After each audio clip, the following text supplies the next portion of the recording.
We have this story from the Post Millennial. DeSantis loses 10 points. Trump gains 13 in latest CNN SSRS presidential poll. That's correct. Not that I'm a big fan of CNN polling, but it's a data point.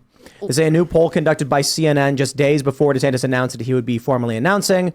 We can see that his numbers are dropping. According to the poll, 53% of Republicans voters say they would consider themselves as currently supporting Trump, while DeSantis garnered only 26%. Compared to the previous data set collected between March 8th through the 12th, DeSantis lost 10 points while Trump gained 13. Yeah. I am telling you, when a lot of things... Wow. A 23-point swing.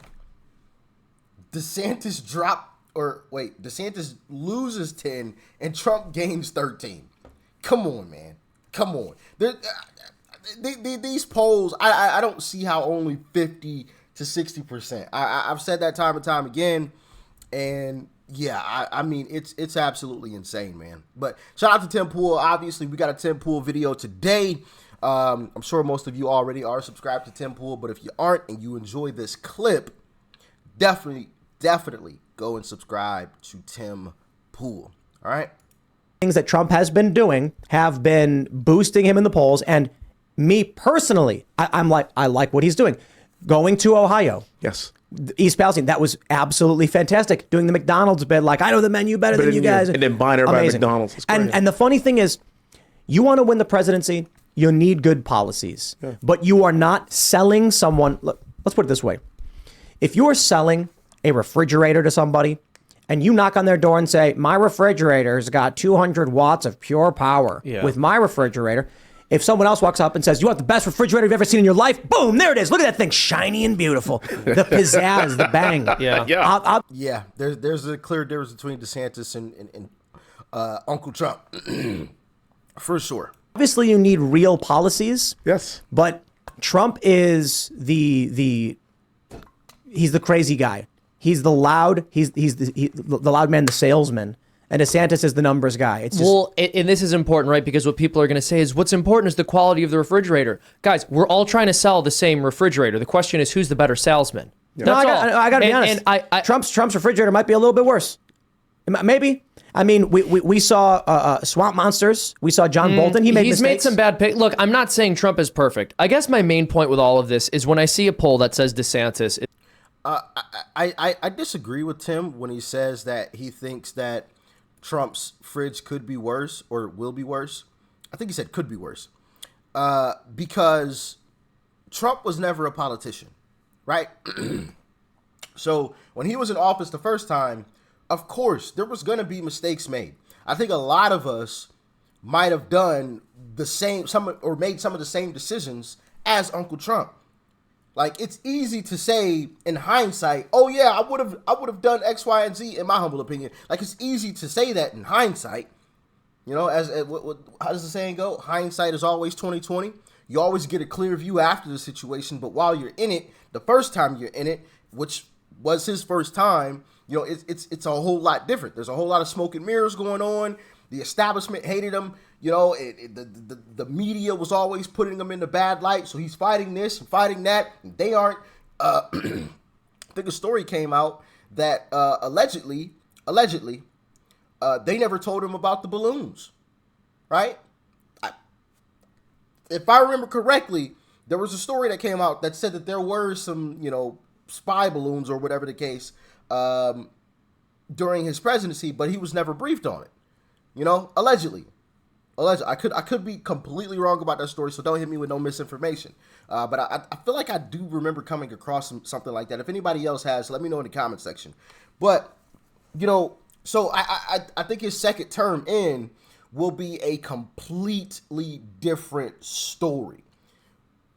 One being he's already been through it. He knows the ins and outs of it. He's got that down. He could see the swamp monsters this time. He understands the game, right? So he can play it well. Number two is he's a lame duck. He doesn't have to have this balancing act of I want my policies, I want to push forth these certain policies, but I also want to get reelected. Because there's a delicate balance. Whether you want to admit it or not, there's always a delicate balance of, trying to make sure that you stay in office, but then also, putting forth what you want to put forth. This is his last term, so he doesn't have to worry about getting reelected. Who cares? So I think it's going to be a bull in a china shop, in my humble opinion. But you guys can let me know how you feel in the comment section. Is falling.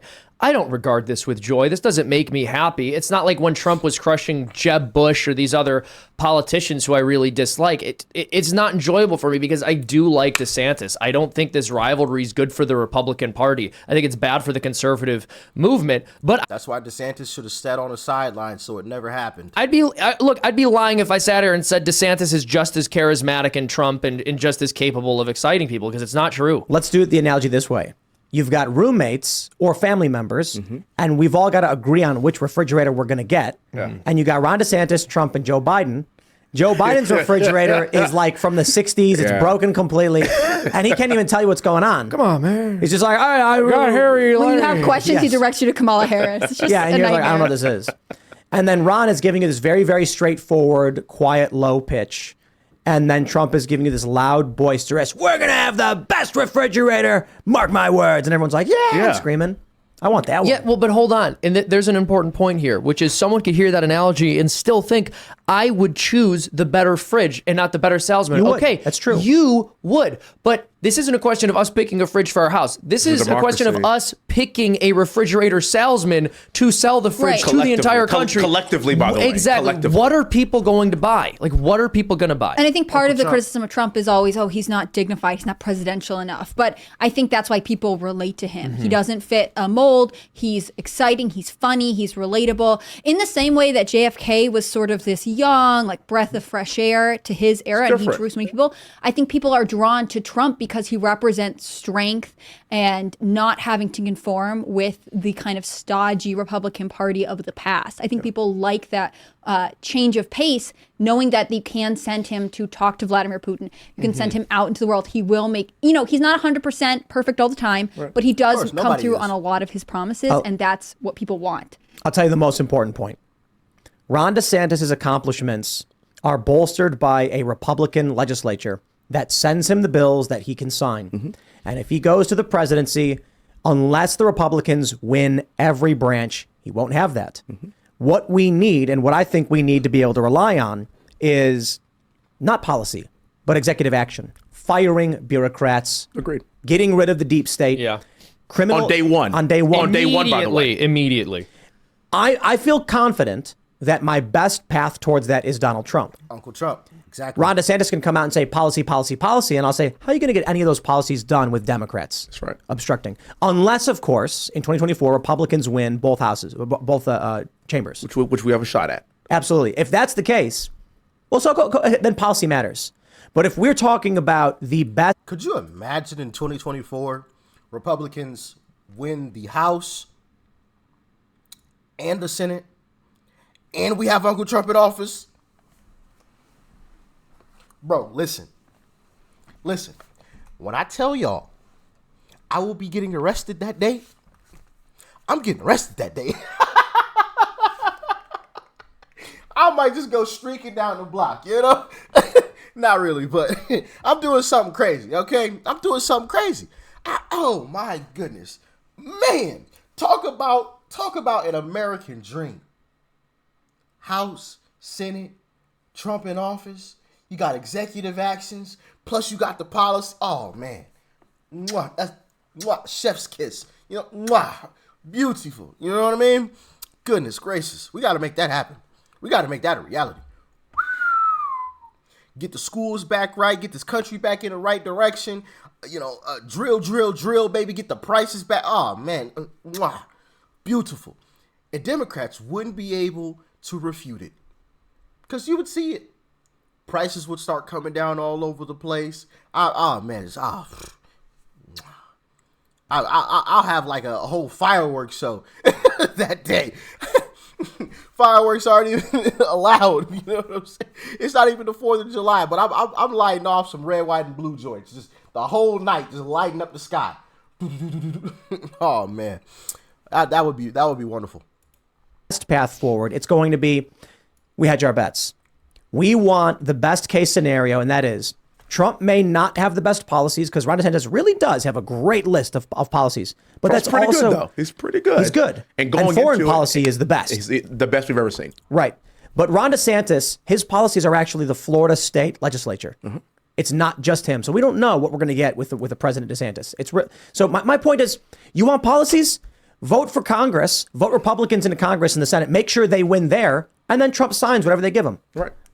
We're talking about the presidency, the executive action. We're not talking about the legislature. So, but it's not just any executive action. It's executive action for the first time. We are literally electing a lame duck president on day one.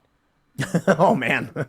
So he is completely unencumbered by anything. He is free to do literally whatever he wants on day one. Yeah. And the next 2.5 years, it's all his show because he can't get reelected. That's exactly what we want. Yeah. We don't want anybody married to the past. We don't want anybody married to any of the three-letter agencies. It was sort of what he struggled with in his first term, which is that how do I do both? How do I get my second term? And He now it doesn't have to matter. do both. Yeah.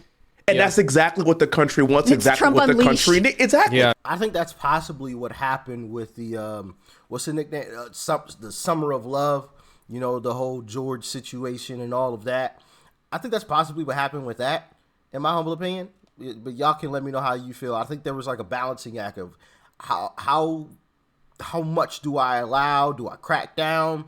Well, I probably won't get reelected if I do. You know what I mean? Kind of situation. But y'all let me know in the comment section how you feel. And then whoever his vice president is, wherever that person that he picks is going to be, that's going to be a very important person to move on to take his policies for the future to get Republicans reelected then. But I cannot imagine a world that we don't want him walking in on day one and signing 167 executive orders overturning the disaster that Biden has been for the previous 4 years. Yeah. That's exactly what the country wants right now. And that's why he's doing so well on the polling. And you were saying that he can't pick DeSantis to be as vice president. I know a lot of people have floated a Trump DeSantis ticket, but they're both from Florida. For multiple reasons. They're both from Florida for multiple reasons. He's running. I mean, this is a loyalty issue. I mean, President Trump is big on loyalty.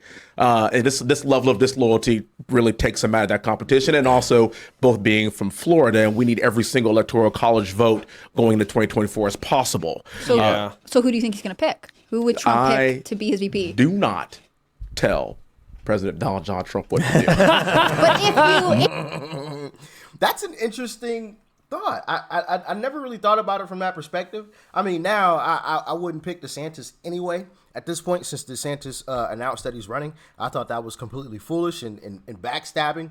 And if he'll backstab Uncle Trump, then who's to say that he won't do it to his base, his supporters? So, yeah, I'm not supporting DeSantis in any way, shape, or fashion.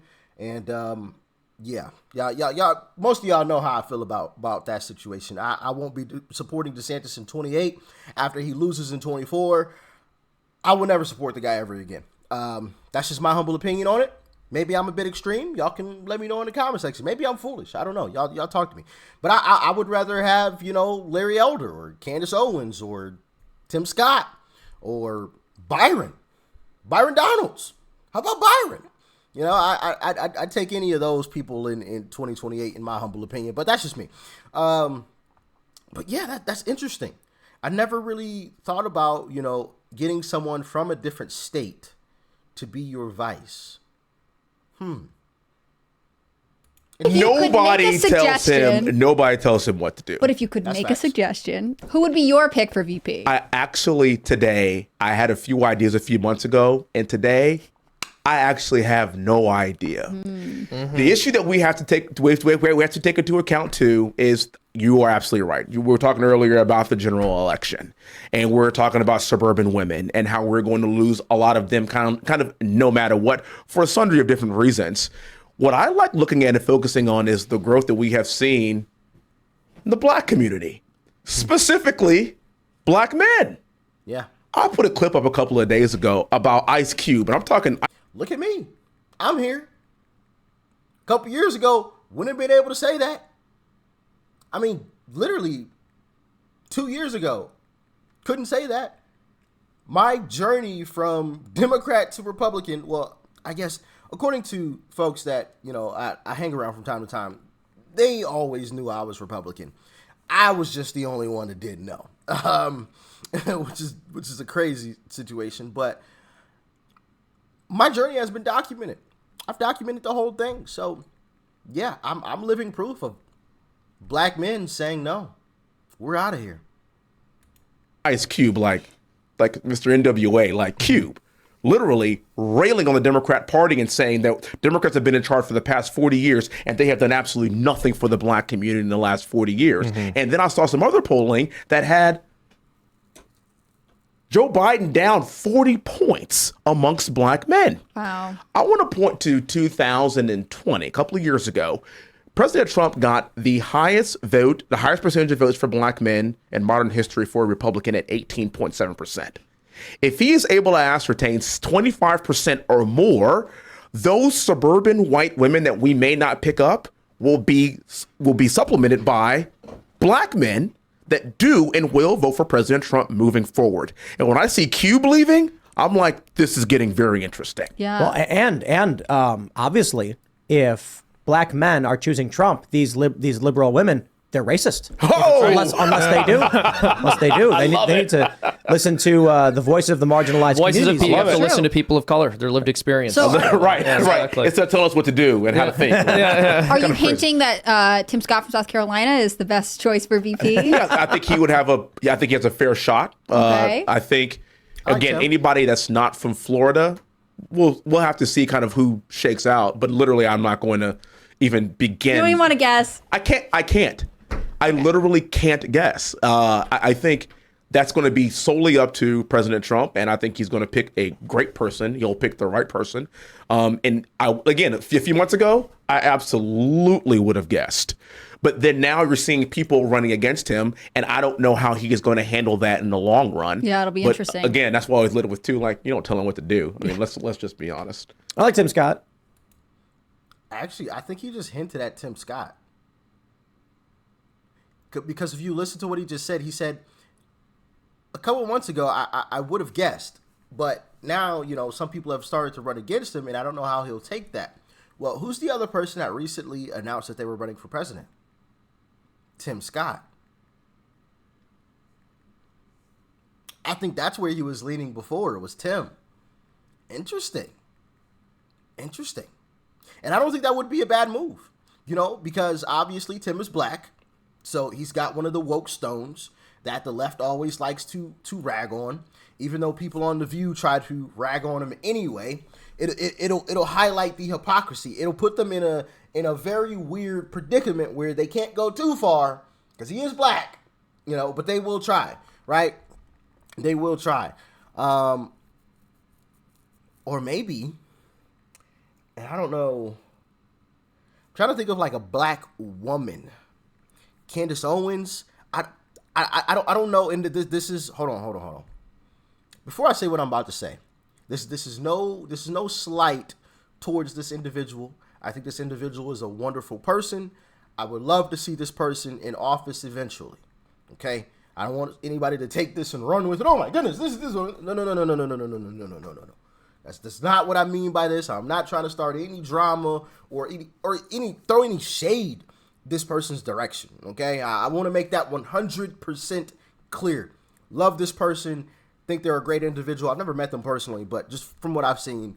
But I would say Candace Owens, but I'm not sure she's ready quite yet. Obviously we've seen the left's attacks and how they go after folks. And yes, we've watched Candace Owens on a debate stage, especially with TPUSA. Shout out to Charlie Kirk as well. But I don't know. I maybe in 28. Actually, I would say in 28.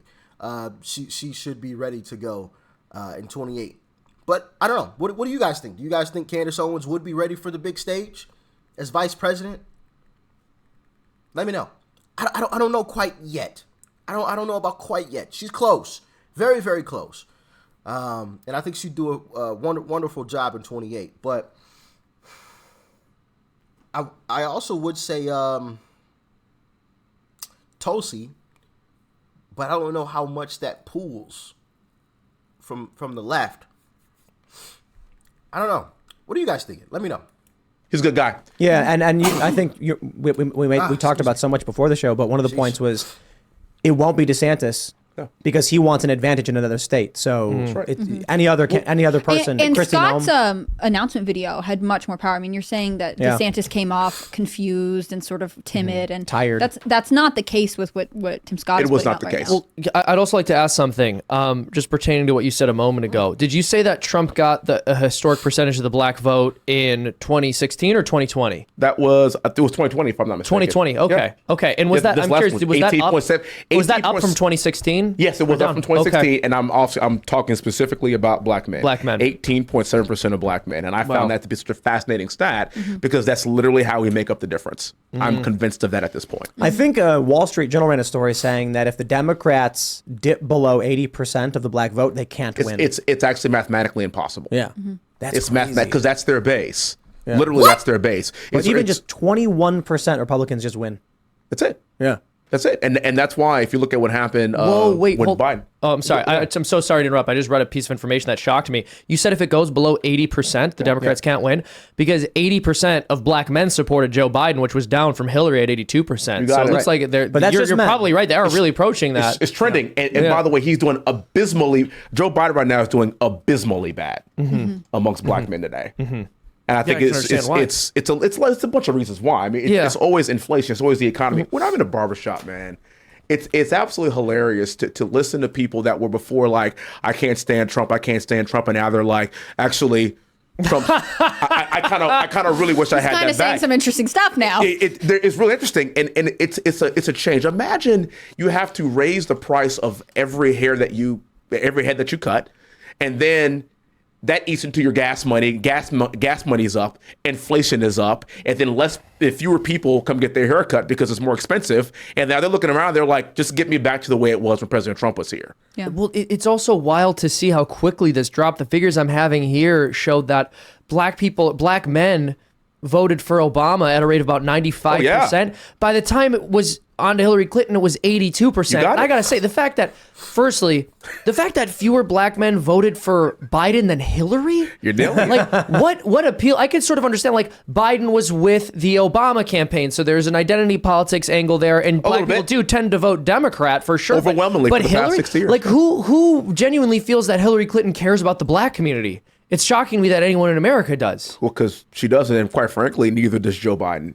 But at the time, a vote for Hillary was a vote against Trump. And who I was get that. terrible. It's still shocking me that many black the men time, voted for before they Hillary knew Clinton. better. Yeah. But it's also shocking to me that like Joe Biden got even less of the black male vote than Hillary did. Yeah. Yeah. Because think it's 'cause the they're tides are trending in the turning. wrong direction. Yeah. I think They're scared. I mean, you could probably speak to this, but there is a disenfranchisement from a lot of different groups, but with black men with the Democratic Party because it has failed them on so many levels. Exactly.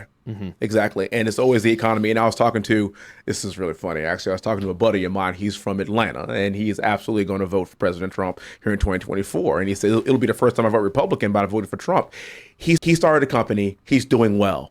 He just started making money. He was the first person to go to college in his family. He's beginning to make some generational wealth. And he told me, he goes, bruh, I just got this money. And you want to tax that 50%, and I'm just now getting, he goes, you lost me at, I'm going to raise ta. I'm out. And so you're looking at kind of this next generation of people that are like, yeah, this just isn't working out for me like it had been in the past, or like I was told it was supposed to work out. And again, Actually, I think that's where Trump could also win. Talk about taxes. Black people love money. And when you talk about putting more money in our pockets, we all get real excited, right? Especially leftist black folks, okay? So you start talking about lowering taxes, putting more money back in people's pockets, you're going to get a lot of black folks that's going to, instead of 80% of, no, what do you say, 18% of black men? I think he said 18. Instead of whatever number he said, you're going to have 40%, 50% of black men, which I think, I don't know the exact numbers. If we got any mathematicians in the comment section, let me know what percentage of black men would need to vote Republican in order to counterbalance whatever percentage black women vote Democrat. Because he said if they dip below, what was it, 80%? Right? If Democrats dip below 80% of the black vote, then they lose no matter what. So what percentage of black men need to vote Republican in order to counterbalance the black women who still want to vote Democrat? Somebody let me know those numbers in the comments. Like, well, let us all know, because we all want to know. If we got any math whizzes or, anybody that knows all the statistics on all of that, let me know. This is why you don't ever give your allegiance as a body to any one thing or to any one group ever. When I talk to a lot of my black friends as well, they don't care about Republican or Democrat. They don't care anymore. This is actually like not even a thing. Yeah. What they want is government to work for them and their best interest. And they don't want to feel like they're just being overlooked and thrown to the side. And the rising tide raises all boats, and they want to be treated just like everybody else and to be better off now than they were before. I just can't understand this. Being from Chicago, having 100 years of Democrat rule. Right. And problem after problem after problem, nothing ever getting solved. I have to wonder if what's actually happening is that people who grow up in Chicago eventually just give up on the political system or leave. And then the young people who are there are like, it'll change when I'm old enough and I can vote. And it doesn't. They keep voting for the same policies, the same people. I'm wondering at what point in the United States does the black community say, hey, wait a minute, the Democrats actually haven't done anything for us. So they've also gotten away with painting the Republican Party as being racist. Yeah. And then someone like me comes around, decides to run for Congress. So let's talk about my district back in Houston, Texas. I live in a district that President Trump would have won by 23 points. I ended up winning by 30 points. In the Republican primary, I beat out 9 white guys. In the general election, I beat out a white guy by 30 points. Trump plus 20 district, I outperformed the president. I like to say that every now and again by a little bit. And it's a white majority district. In the Republican primary, 75% of the voters were white. And they voted for me overwhelmingly. And why? Because I was the best candidate. That's it. That's literally what our party is. I get to wake up every day and live Martin Luther King's dream. I'm literally being judged by the content of my character, not by the color of my skin. So people like me come around and we look around, I'm just like, actually, I'm just here because I just want a better America. I don't even view myself as black or African American. First of all, I'm an American. I'm a combat veteran. I am a father. I am a West Point graduate. I'm an Ivy League graduate. And we can go all the way down the line before I get the black guy. I'm a cool guy. I try to be, right? I try to be. I'm a father. I'm all these things. And I like the idea of our party not playing identity politics anymore. And then realizing that you see people like me, you see people like Byron Donalds, you see people like Senator Scott. We are all winning in white majority areas, by the way, people. So you can't call us racist anymore. Obama won twice. And they still try I to play know. this. A white supremacist country that had a black president. It's Twice. weird. Two times. Yep. Twice. No other country in the entire world would elect a minority to be the head of their country twice by beating a Vietnam War hero Yeah. and the Clintons and Mitt Romney, who's like the liliest, like whitest dude ever. He is the head of the Mormon Church. He gets no whiter than that. You know what I mean? Do you get pushback He's- for being a Republican All the time. all the time? Yeah, What do you of say? course. Or like your kids, or I guess they're pretty young, but But I love it. yeah.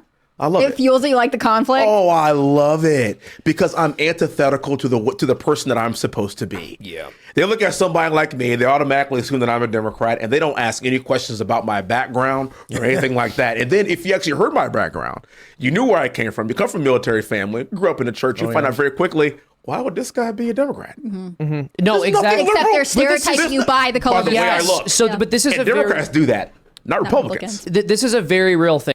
Facts. I love it. I'm right along with him. I love it. In person, when people,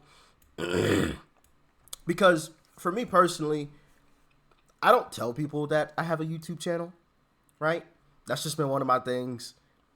I don't really tell people. I can count on one hand the number of people I've personally told, yeah, I have a YouTube channel, I make YouTube videos. So people that personally know me randomly find out. Like, they randomly come across my shorts, like the barbershop, for example. Here's a cool story. Barbershop. People are scrolling through YouTube, I guess, while I'm not at the barbershop, right? In between my haircuts. And I guess people started coming across my YouTube shorts. By the way, if you don't watch those, definitely check them out. I dropped some pretty informative YouTube shorts right here on YouTube. Oh, man, I sneeze. Goodness gracious. It's not coming out, though. You ever have to sneeze and it doesn't come out? It just burns your nose? Woo! Oh, goodness gracious. Oh, man. Sorry. Where was I at? Goodness gracious. That sneeze will really throw you off. Starts burning your nose and everything. Oh, okay. So they came across my YouTube shorts while I wasn't in the barbershop. So when I went to get my haircut on day of appointment, people start, oh, I didn't know you had a YouTube channel. You know, I didn't know you. And then from there, that kind of led to more and more conversations. And and just having conversations, not even just in the barbershop, right? But just with people in general is fun for me because I have more information, right? Through this journey, through my YouTube, I'm learning while I'm dropping these shorts with you guys, you know, to show you guys, right? I'm learning a whole lot in watching these videos, all of this. So I have I don't want to say vast. I have a decent amount of information to where I can debate with folks. I can have a true conversation with folks and feel confident in what I'm saying. So it's always fun to have those conversations because people are like, "Oh, I didn't know." Yeah, and I'm like, "Yeah, you can look it up. Here's the video." As a matter of fact, here's the evidence. Oh, you didn't know Joe Biden said that? Here. Check this out. Here's the clip. You know, and it's always fun to watch people's jaws drop when they watch something or they see something or they hear me talk about something. Goodness gracious. I don't know if y'all can hear those explosions outside. I mean, goodness gracious. But yeah, it's really fun. I love it. On YouTube and in my DMs, I don't really reply to like ignorant comments. You know, people calling me Uncle T and you know stuff like that. I don't reply to it. That gets me nowhere. It's pointless to even reply to anything like that. You know, but when people are genuinely like, bro, why would you support Republicans? You know, I sit down and I talk with them about it. And I have fun doing it. I'll debate with you about it. And I'll have a blast. Right? I'm not gonna get into any knockout, drag out argument with you. The moment it starts to turn into any semblance of a yelling match, I'm ending the conversation right there.